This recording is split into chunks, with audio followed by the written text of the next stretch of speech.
to What the Hype's coverage of The Last of Us. This is Time to Discuss Season 2, Episode 4, titled Day 1. We've got Chelsea on the pod. Hello, Chelsea.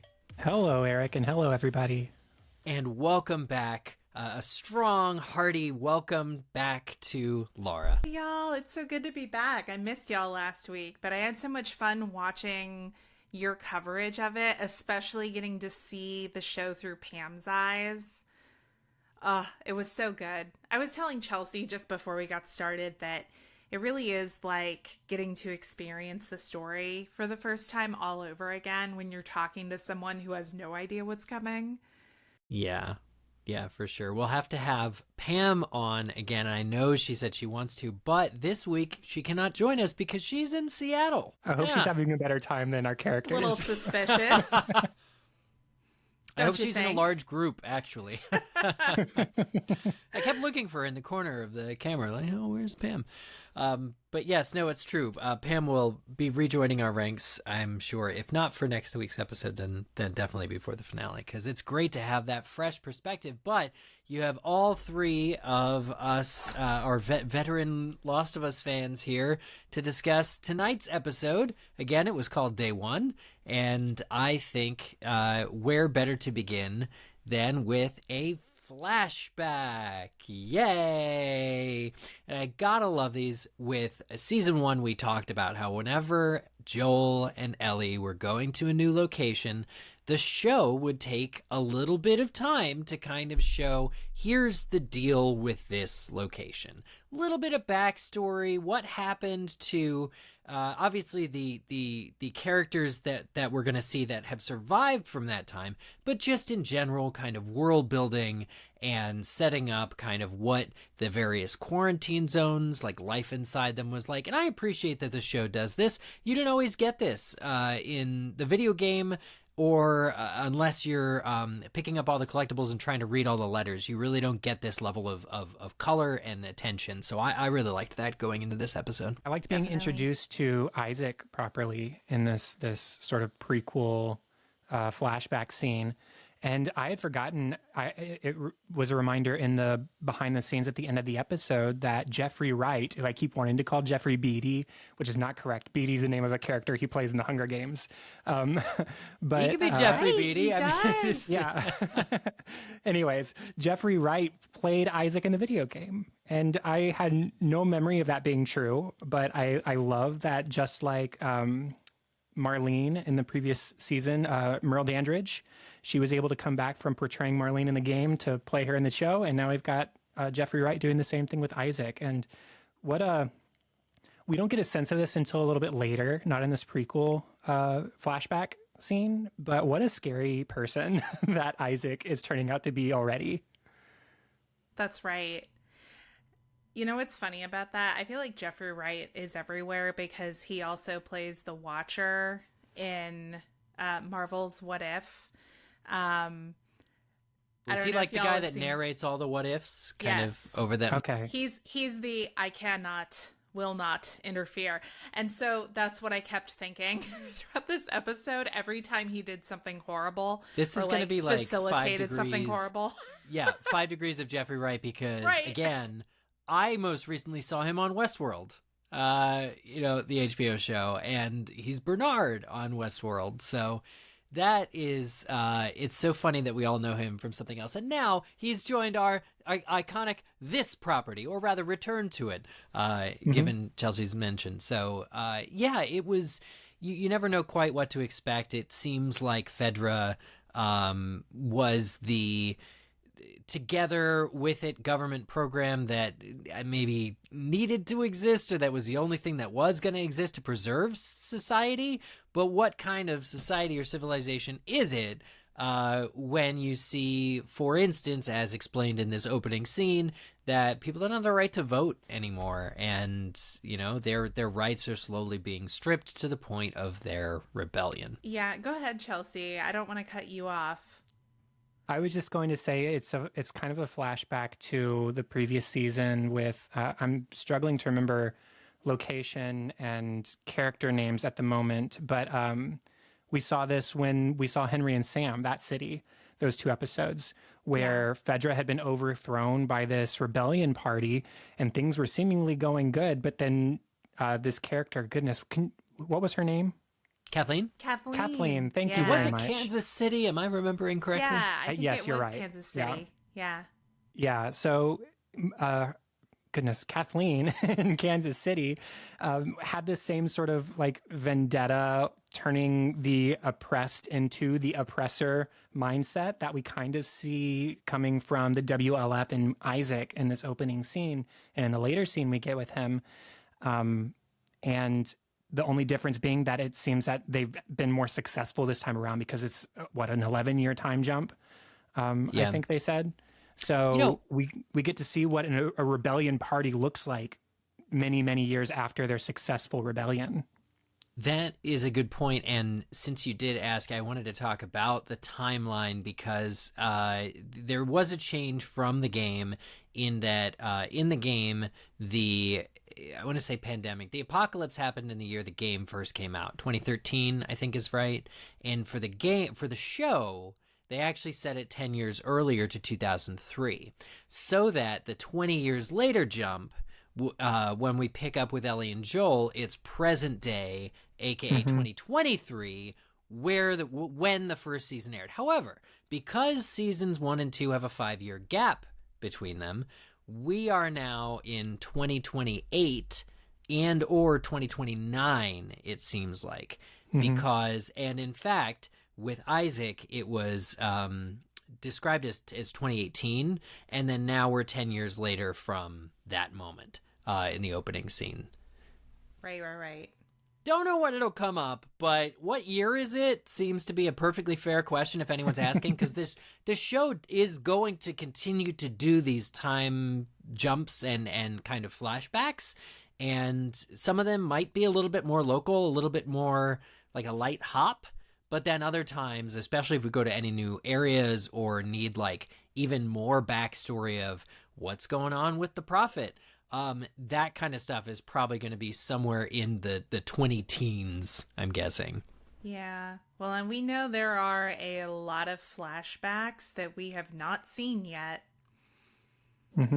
Which is interesting. I was watching the opening credits. I was like, oh, okay. It's interesting that there are certain names not in the opening credits, and it made me think about the timing of when we were getting flashbacks in the game versus how they're letting this story unfold in the show. Laura, I share your apprehension, if we can call it that. We're going to start a new segment on the show called Joel Watch. There's going to be a beeping news bulletin when Joel comes up in an episode, because there's still about 12.5, who's counting, flashbacks involving Joel that we know we should be getting through various reasons, and look no further than things that have been said already in either the making of or the official podcast. We know something continues to happen, but this was the second completely Pedro-less episode in a row, and frankly it hurts. I'm starting to think that guy's gone for good, you guys. On that note, something I didn't realize that they changed last week, and we didn't mention it, they took the Joel figure out of the end credits opening sequence. The silhouette. that one hurt. Yeah. Yeah. I felt attacked, personally. I was like, excuse me, I did not tune in just cut him out. For this emotional abuse from The Last of Us. Yeah. Listen, there's a hotline if you've been personally victimized by the opening credits of your favorite HBO show. Call this number. But yeah, it's, getting back to it. So the time jumps are kind of fun, and seeing more of Isaac and I'll be honest, his specific backstory was not in the game. When we meet him, he's kind of, torturing Seraphites and that kind of thing, which is shown in this episode. But getting into kind of like his overall character, as the making of indicates, he's leader of the wolves. It really was interesting to me to see him be at a kind of disadvantage or have to prove himself to the wolves then.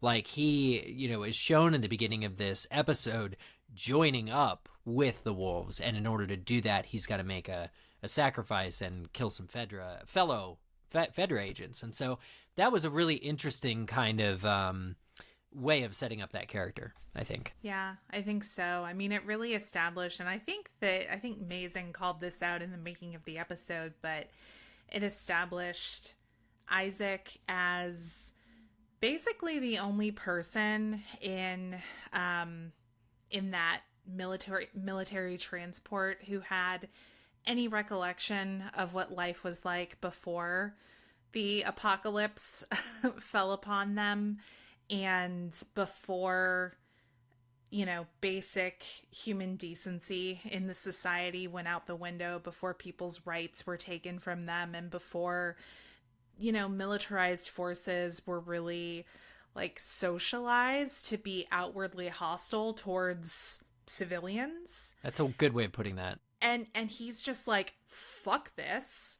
And anyone who is perpetuating this is part of the problem. And I'm going to do my one small part in trying to, I guess, cleanse this society, which is funny when you think about his hatred of the Seraphites and kind of how dismissive he is of them and their belief system and how they navigate the world. Again, like, the story's all about perspective, and Isaac just gives us another perspective. Why do you guys get the feeling that, like, in 20 years you're going to be the one rambling about French cooking while the world burns, and you're like, we used to have a Crate and Barrel or a Williams Sonoma. It used to be this store you'd go in and you say, I need not a spoon, but a thing that holds the spoon on the stove so that whatever's on the spoon doesn't drip onto the stovetop. Am I crazy for thinking this? It's like simpler times. Oh, man. We just had to worry about getting our stovetops dirty, you know? Oh, goodness. Yeah, well, I think we can talk more about Isaac when we get to that moment. But for the most part of this episode, we are continuing the journey with Ellie and Dina in Seattle. The title of this day one, it is their first full day into the next morning that we see. And coming off of sort of the character development and like the Rada Kiss type conversations they were having going to Seattle, how do we think, or how did we enjoy watching that relationship dynamic unfold? Well, starting off, we see them kind of exploring the streets of Seattle, and we see how the two of them still think that this trip is kind of like no big deal. They basically think the party that showed up in Jackson is all of the WLF, and that this is a piece of cake to enact their revenge and go home and live their lives. That is made evident by how they approach exploring the streets of Seattle. We see Ellie climb on top of a tank and like throw caution to the wind as she lifts this heavy hatch door and makes this incredibly loud, conspicuous noise. Like if that specific area had been in any like moderate distance to the WLF or to the Seraphites or whoever else might be around, they would have been screwed. They just happen to be lucky in this instance. And so they're operating as if, no big deal. We'll get there when we get there. And then we get to see the music shop scene, which, I mean, I don't know. When I played the game, I remember spending hours going around this opening area of Seattle. Yeah. Absolutely. 100%. Same. Yeah. Yeah. But we get the best part of that exploration, which is the scene in the music shop where they've decided to hole up until nightfall, where they can move undercover a little bit more inconspicuously. Dina is thankfully thinking a little bit more clearly in that regard. A little bit more tactically, yeah. Yeah. And Ellie finds a guitar that has been well preserved by desiccates and a guitar case, and she tunes it up, and we get a moment straight out of the game, which is completely lovely. I assume that's Bella singing, and I mean, Bella's got a great singing voice as she dives into Take On Me by a-ha, the same version that we got in the game. And we get to see Dina like actively fall in love with Ellie in that moment. And at the same time, I think mourn Joel. The guitar and the skills that he's passed down to Ellie are just an extension of him. And so it's another way of saying goodbye or celebrating who he was. Yeah, and it's a callback to season 1. And it's the same in the game, right? Where it's a callback to, the original story where Joel offers to teach Ellie guitar. So we learn at this point that he did it. It's just, it all happened off screen. So again, like the only sort of Joel presence we get this episode is just a mention of him by name of a memory. We don't even get to see it. I know. It's hard. It hurts. It's funny because, especially when you're walking around in the first game, every promise that Joel makes to Ellie in the game is totally kept. And totally kept into the second game. You see, so I'm going to teach you guitar sometime. He really does. And I'm going to do this. I'm going to do that. All of that happens, we know.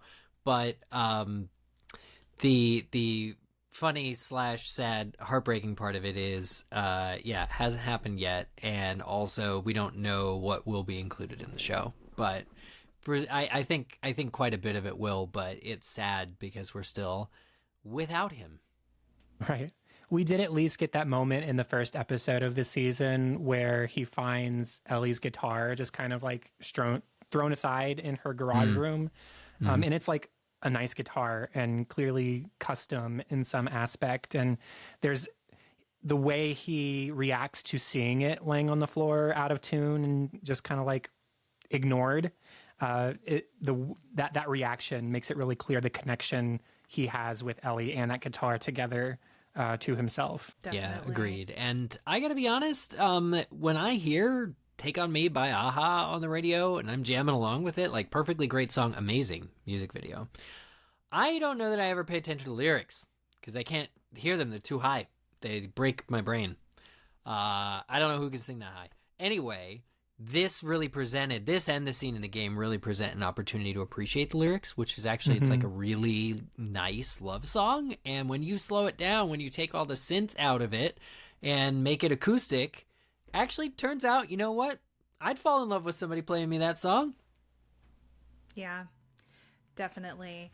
And I want to make sure that we talk a little bit about Dina's character as well, because I've appreciated what they're doing with her. But before we get to that, we do need to take a quick break. So we'll do that, and when we come back, we will chat about Dina.